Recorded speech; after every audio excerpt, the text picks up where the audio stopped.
Yo les gars, ça dit quoi? On se retrouve encore pour une nouvelle édition du Bindi Journal. Le journal de ceux-là qui n'ont pas le time de louper les infos à la TV. Ils sont donc acharnés sur mon petit frère, ils l'ont tapé copieusement et il est mort de coup. Grave matin lundi soir dans la ville de Tiang, entre les Niais et quelques refrains du quad qui étaient tous en train de jouer dans un snack bar populaire de la place. Equinox est sur le lieu du matin after pour recueillir certains témoignages qui disent qu'une dispute a begin entre un refrain du secteur et un Niais qui accole ses collègues en renfort.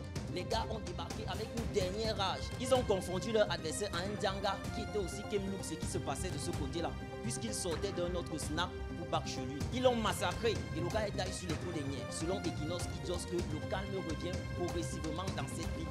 Mais la famille du défunt nommé Atiasak Vilbert, âgé de 24 ans, réclame justice. Si ce matin avait eu lieu à Togo Angola, c'est sûr que le justicier de Kouaban n'aurait pas un ce taillant. Il faut même déjà qu'on lui dise que les populations de la Dibamba sont dans les pleurs du volet depuis quelques temps.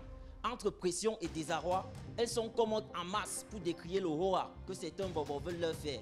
Bref, les bobos ont débarqué sur leur terre avec des titres fonciers disant que Ololet leur appartient. Il s'agit de 187 hectares de terre où était précédemment prévue la construction du stade Japoma.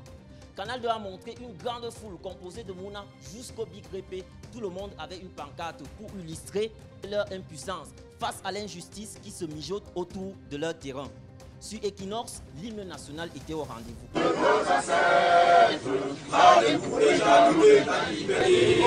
Ceci pour supplier l'Ongomna de venir à leur secours, sinon ils vont se retrouver dans la rue pendant que les sénateurs seront en train d'intégrer les nouveaux locaux que le nom qui leur a offert. Son Excellence supérieure de la République a mis à la disposition du Sénat 100 bureaux. Tout est presque prêt au quartier Mbala 2, au siège du Conseil économique et social. La CATV a même tendu son micro au SG du Sénat qui a dit que la situation des personnels du Sénat, elle est satisfaisante, tout marche bien. Et un autre SG a confirmé que c'est magnifique, c'est un des plus beaux stades que j'ai jamais vu.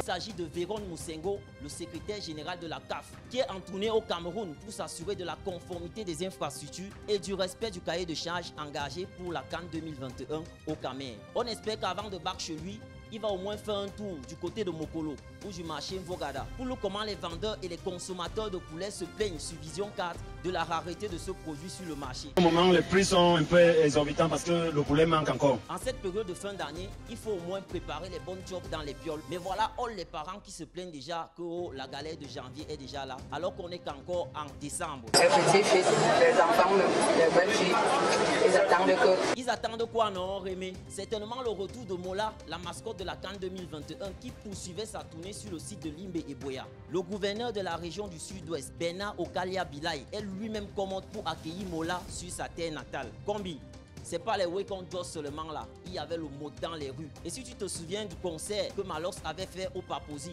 voilà comment Longambé a été accueilli à Saint-Mélima, sous sa casquette de nouveau président de la FECAFOOT. Il est go là-bas selon la CATV pour remercier personnellement les délégués de cette région qui lui ont apporté son soutien total durant la dernière élection. Il leur a promis la construction de 2 stades aux normes internationales, un à Saint-Mélima et l'autre à Ibolova. Il est tellement préoccupé par ses nouvelles fonctions qu'il ne nomme même pas que France 24 a dit que Macron sera au Mali lundi prochain pour rencontrer le président de la transition. Depuis quelques temps, c'est les nerfs et non les bébés nés entre ces deux pays. L'armée française a même fait partie ses soldats 8 ans après l'opération Barkhane menée en territoire malien.